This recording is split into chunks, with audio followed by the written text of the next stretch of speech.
This is the Monster transmission that I received from Monster. It came in a nice palleted crate and fully covered. It had a small platform right here that had the case of the synthetic ATF that they recommended for this transmission. And it also comes with the converter inside. This converter is about 300 to 500 RPMs over stock.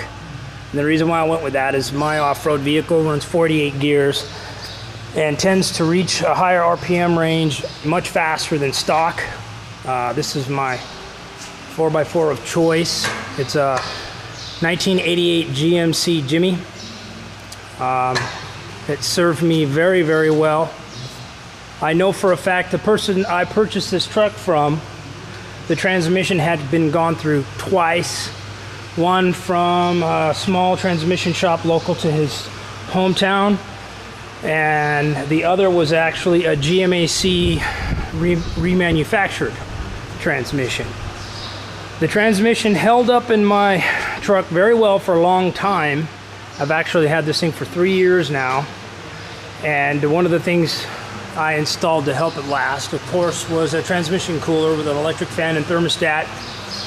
I run stainless steel lines with AN fittings and constantly service the transmission on a regular basis, and that helps to maintain the transmission life. Transmissions don't like old burnt fluid. With this transmission, it'll all be the same, regular service intervals, and the recommended fluid that they preferred to keep it lasting as long as possible. What really ended this transmission wasn't the transmission itself, it was the fact that they used a remanufactured converter. GM uses, and most, in fact, I don't think any other manufacturer of torque converters than a stock application use anything other than a paper fiber material on the clutch brake for a clutch lockup. And when that goes, it will send fine particles of material through the trans, and that's it, you're done. At that point, you shut her down and replace the transmission. So whatever you do when you replace your transmission, do not scrimp on the heart of your transmission, which is a converter. Spend the money like I did. Buy the converter that's recommended by the company that you're buying the transmission from, because they've tested it and they know it's going to work well with their transmission. So now we'll get to putting this in, and then we'll get back to where we're at after the install. If you see the hose I installed here, it's something I do to all of my transmissions. I run an extension on the vent tube, and I run it up really high and up inside the cab, and I put a filter, a small fuel filter on the other end of it, and this is going to tie into the transfer case vent as well. And the reason why I do that is we run such high angles, so you have a tendency to spit ATF out of there, which I don't want to contaminate the trail. But most importantly, this is where your transmission breathes. So if you're sucking contaminants inside your transmission, well, you can only imagine what you're doing to your transmission. So just a little added safety feature, something you might be interested in. So far, I'm really impressed with the way the transmission looks. It's got a nice powder coat paint to it.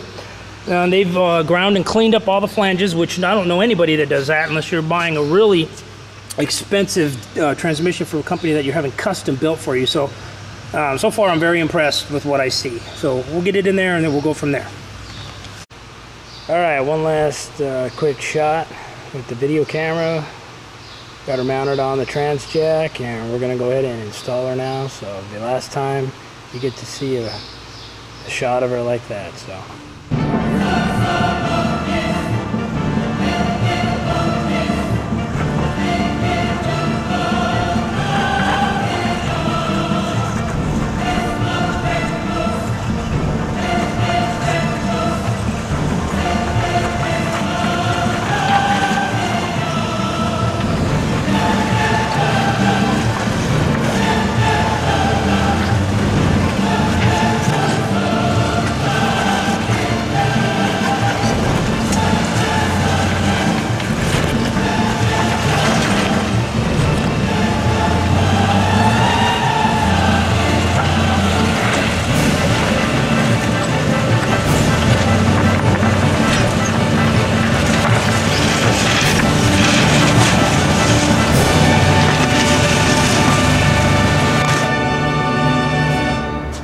Okay, so just in conclusion to the video, I've now had the transmission in my Blazer for almost 4 weeks now, and I've towed my trailer with it, and I took it off-roading, which you'll have seen some of the video of that.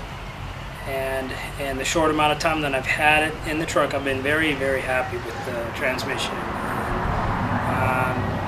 You know, a lot of times when you buy stuff through mail order, or you know, especially something that's from states away, it's difficult to make that purchase. And for me, it was difficult as well. But I'm very satisfied with my purchase. I think that if anybody were to purchase this transmission from Monster Transmission, they would be just as satisfied as I am, and happy to get the discount as well. So good luck to all of you in your endeavors, and keep motorsports going strong. And like I said, I'm a believer in Monster Transmissions.